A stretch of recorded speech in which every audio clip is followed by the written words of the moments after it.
저와 여러분의 예수 그리스도는 생명의 떡이십니다. 이 생명의 떡을 우리에게 구체적으로 말씀해 주신 벳세다 광야이기도 합니다. 우리가 아는 대로 여기에 이 사건을 이렇게 하지 않고도 얼마든지 생명의 떡을 나타내 보이실 수가 있는데, 예수께서는 제자들을 또 보시고 많은 무리들을 보십니다. 그리고서 우리가 본문에 아는 대로 갈릴리 바다 디베랴 지역까지 건너오셔서 엄청난 무리들이 떠나지 않고 예수 주위를 따라다니는 것을 보게 됩니다. 이는 병인들이 많은 사람들이 고침을 받는 것을 보고 이 표적을 본 사람들이 이렇게 어마어마하게 따라온 것입니다. 이 큰 무리가 자기에게 오는 것을 보고 빌립에게 예수님이 물어요. 우리가 어디서 떡을 사서 이 사람들을 먹게 하겠느냐? 이것은 아마 더는 배가 고파서 말씀을 듣기 어려울 이 놀라운 은혜로운 자리가 아니냐. 빌립을 시험코자 하는 의도도 있으셨죠. 근데 빌립에게 이렇게 물었는데 빌립이 참 머리가 좋은 분이에요. 왜냐하면 어느 틈에 이 인원이 먹을 돈이 얼마나 필요한지 200데나리오 정도는 각 가지고 있어야 이 무리가 먹을 수 있습니다. 이렇게 계산을 끝냅니다. 그런데 예수님의 표정을 보니까 영 아니에요. 안드레가 예수님 표정을 보고 빌립을 보니까 이건 전혀 우리가 어디서 떡을 사서 이 사람들로 먹게 하겠느냐? 장정만 5천 명인데요. 남녀노소 수만 명을 지금 무슨 돈을 가지고 사서 구입해서 이런 의도는 또 할 수도 없고 어느 세월에 할 수 있겠습니까? 예수님의 의도를 알아차린 이 안드레가 얼른 이 상황을 살핍니다. 그리고 한 아이를 통해서 그가 가지고 있는 먹을 것 먹게 하겠느냐 이렇게 물었으니까 그것을 조심스럽게 예수님 앞에 가지고 옵니다. 그리고 어린아이의 것이니까 아마 유추하건대 많은 사람들에게 의뢰했겠죠. 그게 누가 뭐 가지고 있는 주겠습니까? 이 아이의 것을 가지고 오며 조심스럽게 예수님께 과연 이 어린아이에 먹을 수 있는 이것이 이 사람들을 또 가능하겠습니까? 근데 예수님은 답 대신 이렇게 말합니다. 이 사람들로 앉게 하라. 이 잔디에 그룹을 줘서 먹을 수 있는 자리를 준비하라는 것이죠. 이제 그 손에 보리떡 5개, 물고기 2마리, 아주 보잘것은 없죠. 자, 이것을 축사하신 후에 나눠주시는데 원대로 먹게 합니다. 아주 배불리 힘껏 마음껏 먹게 하는 이 사건인데, 자, 1년에 이 사건을 보면서 상당히 돋보이는 인물이 있어요. 바로 안드레입니다. 자, 만일 이 사건에 안드레의 수발과 어린아이의 이 도시락이 없었다면 오병이의 역사는 일어나지 않았을 것입니다. 그런데 안드레가 늘 그랬던 것처럼 예수님의 말씀이 아주 주의 깊게 살핍니다. 이 안드레의 재치에 다행히 빌립의 이 계산에 빠른 이 사람은 뒤로 빠지고 어린아이의 손에 있는 보리떡 5개와 물고기 2마리가 예수님 손에 들려지면서 예수님 마음을 아주 흡족하게 합니다. 어린아이 도시락입니다. 여러분 쉽게 가지고 오지는 않았을 거예요. 또 아이가 달랜다고 쉽게 주겠습니까? 자기도 지금 배가 고픈데. 그런데 이 안드레가 누구보다도 예수님을 가까이서 잘 알았던 안드레가 아니냐. 한마디로 예수님의 의도를 잘 파악한 제자 중에 하나가 되는 것입니다. 빌립에게 물었을 때 우리가 어디에서 떡을 사서 이 사람들로 먹게 하겠느냐라는 이 물음에 이 사겠다는 이 돈을 필요로 하면 돈을 주셨을 거예요. 근데 이건 아닌 것을 얼른 파악한 이 안드레 아니겠습니까? 여러분, 이 어마어마한 사람들을 사서 한다는 건 불가능한 것은 이미 기정왕 사실화된 것이고, 도대체 언제 어디서 어떻게 이 많은 사람들을 먹일 수 있을까? 이 일을 이렇게 진행되기 전에 안드레가 보는 예수님은 어땠을까요? 아마 누구보다도 예수님의 그 사역의 행보에 예수님의 손, 예수님의 그 말씀에 그 실체를 누구보다도 잘 간파한 안드레가 아니냐. 애써 힘써 어린아이의 마음을 감동시켜서 예수님 손에 오기까지 쉽지는 않았을 거예요. 그러나 오게 한 이 사실을 들어서 아주 작은 것인데 이것으로 이 많은 사람을 먹일 수 있겠습니까? 라는 이 물음에 그냥 그대로 사람들을 앉게 해서 축사하시고 한 이 사건. 자, 우리가 여기서 하나 놓쳐서는 안 될 것이, 항상 예수님이 하신 그 말씀은 그 말씀 속에 답이 있어요. 우리가 지금 잘 살펴서 또 집중해서 말씀을 듣지 않아서 그렇지, 이 사실을 누구보다도 잘 간파한 안드레가 아니냐. 자, 우리가 어디서 하나 빼먹겠습니다. 우리가 어디서 이 사람들로 먹게 하겠느냐, 이렇게 들리는 안드레예요. 우리가 어디서 떡을 사서 이 사람들로 먹게 하겠느냐, 이렇게 들은 건 빌립입니다. 자, 예수님이 항상 오늘도 마찬가지인데 저와 여러분에게 말씀하실 때는 할 수 없는 그런 말씀을 하신 일도 없고, 항상 우리에게 하신 그 말씀은 거기에 우리가 어떤 모습으로 답을 해야 할까, 답을 가지고 계십니다. 자, 지금 이 많은 사람들을 먹게 하시겠다고 하는 의도의 예수님의 의도를, 그러면 안드레가 배운 거는 분명히 이 근거만 제시할 수만 있다면, 이 근거만 마련해 드린다면 그 다음은 안드레의 몫이 아니라 예수님의 몫인 것을 아주 깨끗하게 정리합니다. 왜? 이 물음에 답이 있어요. 우리가 어디서 이 사람들로 먹게 하겠느냐, 제자들 보고 먹게 하라는 게 아니란 말이에요. 근데 그렇게 알아들은 빌립이기도 하고 남은 제자들은 유고무원이에요. 무슨 할 말이 있을 텐데 아직 정리가 안 된 거겠죠? 예수님의 이 물음에 우리가 어디서 떡을 사서 이 사람들을 먹게 하겠느냐라는 이 물음에 그대로 아마 어렵지 않게 정리된 게 안드레가 아니냐.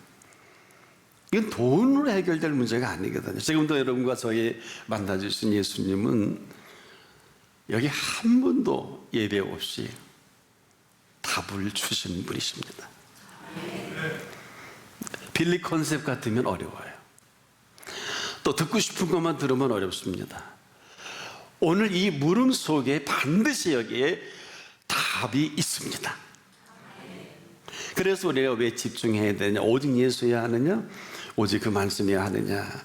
근데 예수님의 의도를 누구보다 정확하게 안드레는 정리한 사람입니다. 자, 이 말씀 속에 어떻게 하시겠다는 의도를 유일하게 안드레만 간파합니다. 하지만 빌립은 그 의도를 알지 못한 사람으로 본문에 기록이 됩니다.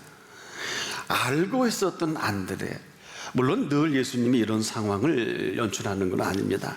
그런데 늘 가까이서 예수님을 모시다 보면 예리하게 그분의 눈빛, 그분의 그 억양, 인토네이션, 대개 사람의 그 인격이나 괜찮은 사람들은 그 억양이 다 그 인격에 담겨져 있지 않습니까?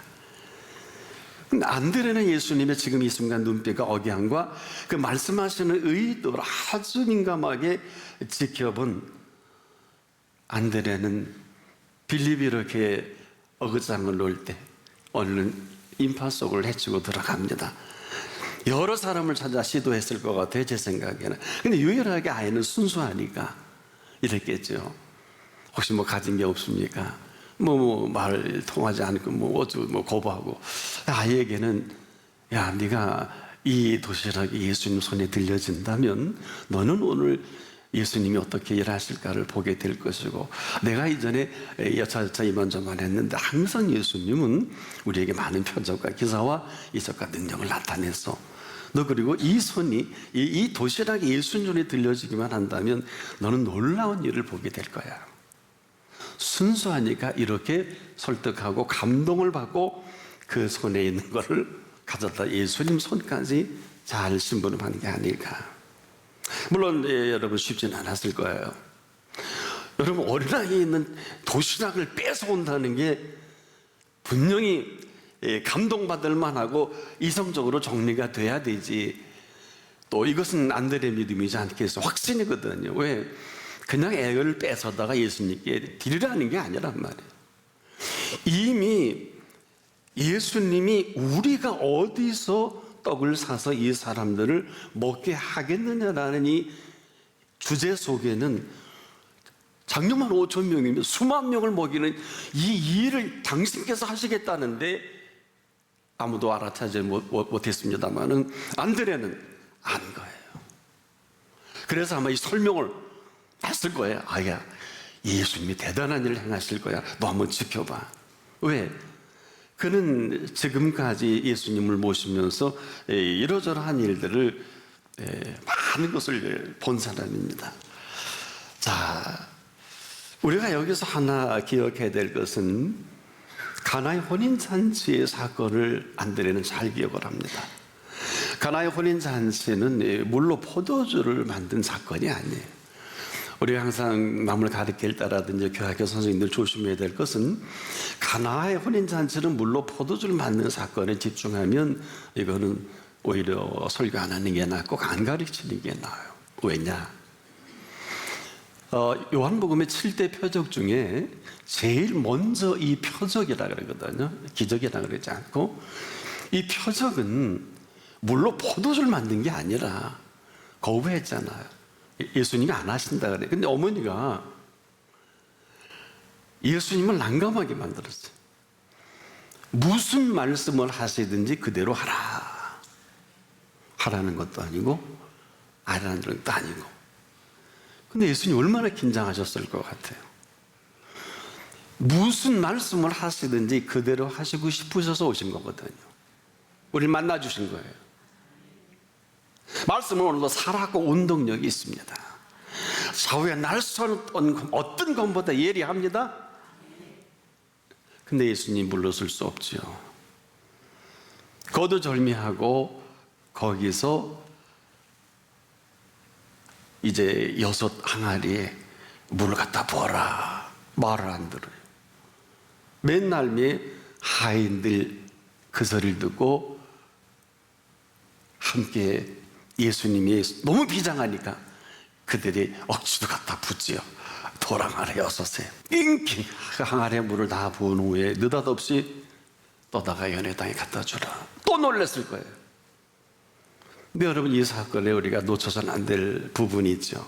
성경은 이렇게 기록을 하고 있죠. 물 떠온 하인들만 알더라. 우리가 약삭 빠른 사람들 있죠. 하나님의 일에 전혀 도움이 되질 않아요. 물 떠온 하인들만 알더라. 그러니까 이 사건을 나중에 다들 알고 깜짝 놀란 사건이 바로 가나의 혼인잔치의 첫 번째 표적이라는 말이에요. 이 사건을 안드레가 어떻게 정리를 했겠어요? 그러니 그 이후로 아마 그 신비에 무슨 말씀을 하시든지 그대로 하라. 그대로 하면 되잖아요.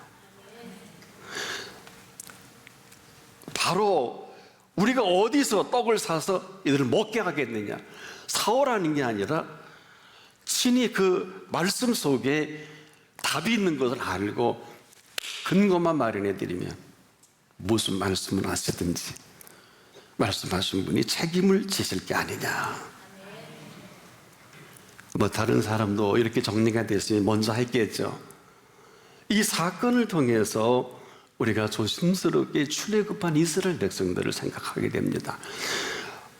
광야에서 이제 애굽을 나온 이스라엘 백성들이 생명의 떡을 먹고 40년간 생명을 유지합니다. 만납니다.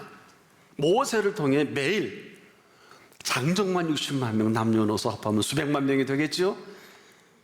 에브리데이 매일 생명의 양식을 위로부터 허락하신 것입니다. 그런데 이 양식이 가나안에 도착하자마자 끊어집니다. 그리고 그 하나님이 친히 약속해 주신 그 약속의 땅, 그 다음 세대 여호수아와 갈렙과 함께 그 땅에 이르러서 농사를 지어 첫 번째 보리절기에 그 농사를 지은 첫 이삭이죠. 이것을 그들만 먹게 하는 게 아니라 반드시 이 첫 결실을 너희가 정해서 감사의 절기로, 그리고 감사의 예물로 이 절기를 지키라 하는 게 맥주절이에요.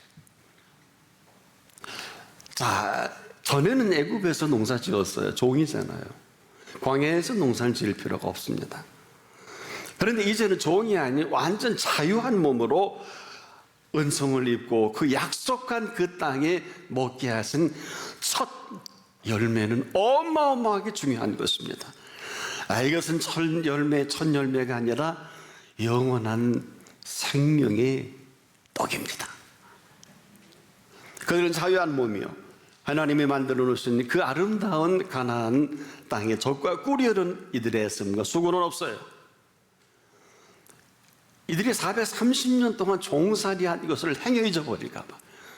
지금도 우리가 돈에 종살이 하는 사람 얼마나 많아요. 사람 밑에 종살이하는 사람 얼마나 많아요. 때로는 고기 가마 밑에 잘 먹고 잘 살 수 있을런지 모르지만 그분이 보시기에는 가당치가 않아요. 이들은 자유한 몸입니다. 영원한 자유한 몸입니다. 약속의 땅은 하나님이 젖과 꿀이 흐르도록 준비하신 땅입니다. 잊지 말라. 우리의 애씀과 수고는 없어요. 그래서 이 첫 열매를 내가 애쓰고 수고해서 행여나 내 재주로 돈벌이하고 내 땅이니까 그럴까 봐. 여러분, 자기 땅 아니죠. 약속의 땅이지요. 주신 땅이란 말입니다. 주신 결실이란 말입니다. 이 얘기는 대단히 중요한 것입니다. 해도 되고 안 해도 되는 감사가 아닙니다. 이 감사에 아마 아닌 사람은 영원히 아닐 것입니다. 그래서 우리가 감사를 모르면 지금도 혼란이요, 감사를 모르면 재앙인 이유가 여기 있어요. 이래야 되는 게 아닙니다. 바로 그 근거예요. 오늘 여러분의 사는 근거가 어디입니까? 이 베세다 광야에서 이렇게 수많은 사람들을 먹게 하신 그 근거가 뭘까요? 바로 그 어린아이의 도시락을 통한 생명의 떡입니다. 그런데 누군가는 안들의 역할을 해야 되고 누군가는 어린아이의 도시락과 같은 그 근거가 있어야 한다. 만일에 이 근거가 없다면 베세다 광야의 사건, 오병의 사건은 불가능합니다. 도대체 그럼 이 생명의 떡을 통한 예수님의 의도가 뭘까? 뭐겠습니까? 이 오병이어의 그 엄청난 일을 행하실 때 예수님이 그냥 아무렇게나 하셨겠습니까? 분명히 제가 아까 말씀을 드린 대로 우리가 어디서 떡을 사서 이 사람들로 먹게 하겠느냐, 분명한 말씀의 그 근거를 통해서 물었지 않습니까? 이 얘기는 대단히 중요합니다. 이 사람들을 먹게 하시겠다는 그 의도는 우리가 그 물었을 때 우리가 최선을 다해서 답을 할 준비만 갖춰질 수 있다고 하면 지금도 그 말씀은 그 근거를 통해서 살아있는 말씀이다. 아까 가나의 혼인잔치에 안드레가 경험한 무슨 말씀을 하시든지 그대로 하라. 지금도 그렇습니다. 언제 어디서나 우리가 살아가는 삶의 현장은 항상 그 말씀이 근거가 되어 이를 근거한 그 사건입니다. 그래서 우리가 감사는 해도 되고 안 해도 되는 건 아니에요. 끊임없이 물으실 거예요. 왜? 뺏어가려는 게 아니에요. 옥합은 어마어마한 하나님이 하신 그 일에 대한 감사입니다. 안 하면 회개가 될는지 몰라요. 그래서 이제까지 이 옥합을 깨뜨린 베다니 마리아의 옥합은 나사로를 살려주신 그 은혜가 너무 고마워서 삼남매가 사는데 뭐 돈이 얼마나 있겠습니까마는 300데나리온 1년 노동자 품삯 정도의 어마어마한 옥합을 너무 좋아서 그 향을 머리에 붓고 발을 씻습니다. 사람들은 빌립과 같은 사람, 가룟유다 같은 사람은 또 신부에 바빠요. 예수님은 어마어마한 축사하시죠. 이 여인은 나의 장례를 준비했다. 여기서 안 끝나요. 어느 곳에서든지 복음이 전파되는 곳마다 이 여인의 행한 것을 말아요. 기념하리라. 복음이 전파되는 곳에 이 옥합의 사건이 없이는 어찌 보면 복음은 복음으로서의 본래의 모습은 아니지 않느냐. 여러분에 있어서 옥합은 어디 있나요? 어디 있습니까? 아주 깊고 오묘한 말씀이에요. 복음이 전파되는 곳마다 이 여인의 행한 것을 알게 해서 저를 기억하고 기념하리라. 왜 그러실까요? 이건 해 주신 것을 말합니다. 이것은 해 주실 것을 말합니다. 하루를 살아도 1000년을 살아도 얻지 못한 이 세상의 모든 부귀영화와 그 모든 것까지라도 내 아궁이에 던진 들풀만도 못한 이 영화에 연연할 거냐, 돈에 잡혀 노예가 될 거냐, 사람에 잡혀 일에 잡혀서 공부에 잡혀서 노예로 일생을 살 거냐, 아니면 하루를 살더라도 영원한 생명의 떡에 내 생명을 드라이브를 걸 것이냐. 여러분의 몫입니다. 이제 여러분이 답을 할 차례예요. 우리는 지금도 말씀에 귀를 기울이지 않습니다. 여러분이 이 말씀이 얼마나 대단한 말씀입니까? 우리가 아무리 뭐 말로 대단한다 대단한 게 아니라 말씀을 하신 분이 대단하시잖아요. 예수님이 창조주시잖아요. 죽은 자를 살리시잖아요. 죽여 없앴는데 살아나셨지 않습니까? 우리는 이 예수를 믿습니다.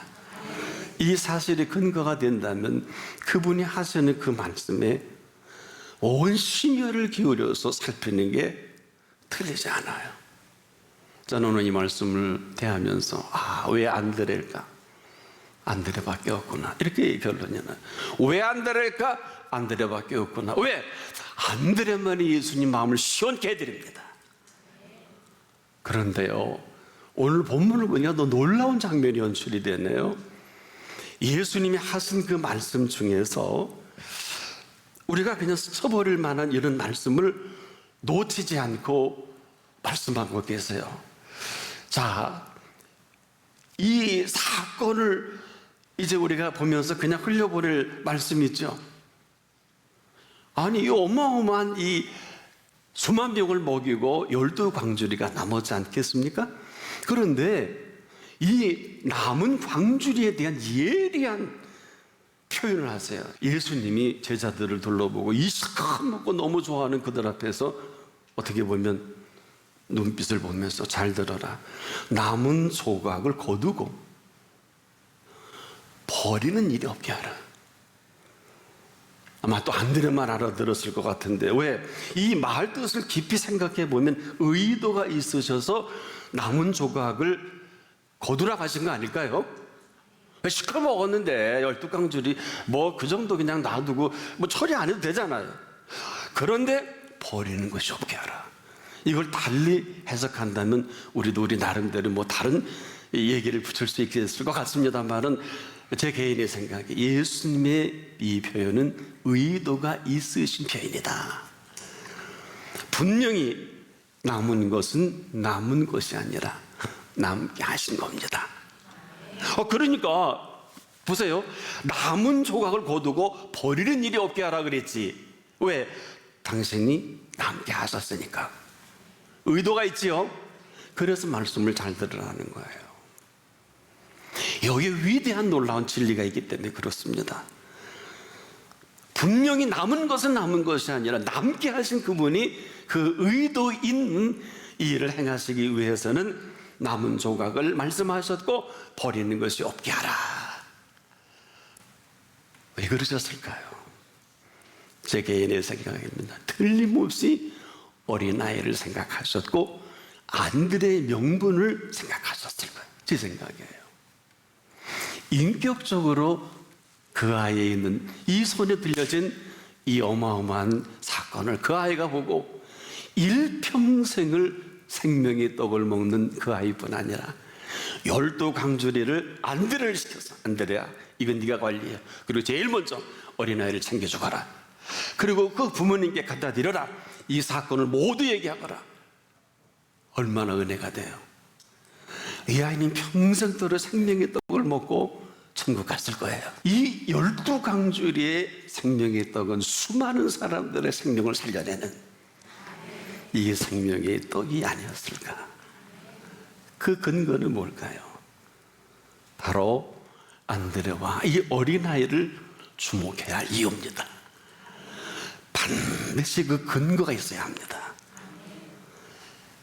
이 근거는 지금도 마태 17장 20절에 보니까 너희가 만일 믿음이 한 겨자씨만큼만 있으면 이 산을 명하여 여기서 저기로 옮기라 하여도 옮길 것이요 너희가 못할 것이 없느니라. 이게 믿음의 근거입니다. 이 근거는 저와 여러분의 몫이 아니에요. 예수님의 몫입니다. 그리고 그 다음을 보게 하시는 근거입니다. 오늘 안드레와 이 어린아이를 집중해야 할 이유이기도 합니다.